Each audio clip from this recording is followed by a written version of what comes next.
'Twas the night before Christmas, when all through the house not a creature was stirring, not even a mouse. The stockings were hung by the chimney with care, in the hopes that St. Nicholas soon would be there.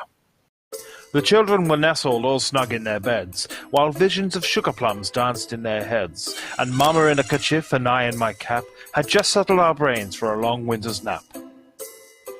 When out on the lawn there arose such a clatter, I sprang from the bed to see what was the matter. Away to the window I flew like a flash, tore open the shutters and threw up the sash. The moon on the breast of the new-fallen snow gave the lustre of midday to objects below. But what to my wondering eyes should appear but a miniature sleigh and 8 tiny reindeer.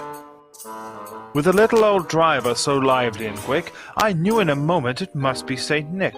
More rapid than eagles his coursers they came, and he whistled and shouted and called them by name.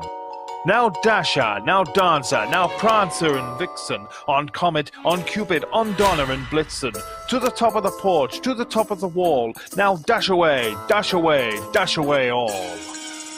As the dry leaves that before the wild hurricane fly, when they meet with an obstacle, mount to the sky, and so up to the housetop the coursers they flew, with a sleigh full of toys and St. Nicholas too.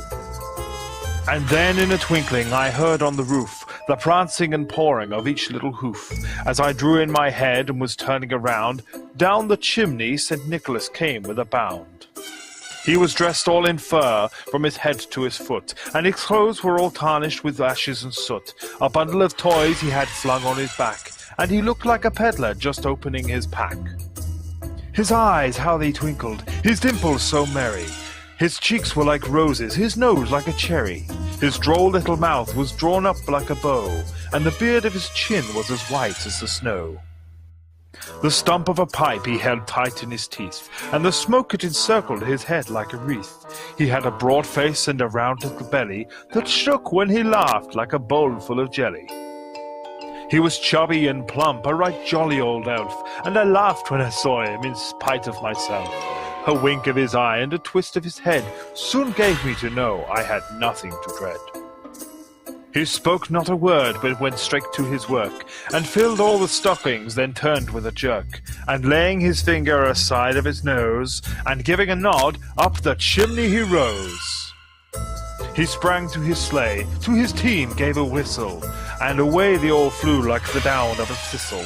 But I heard him exclaim, ere he drove out of sight, "Happy Christmas to all, and to all, good night."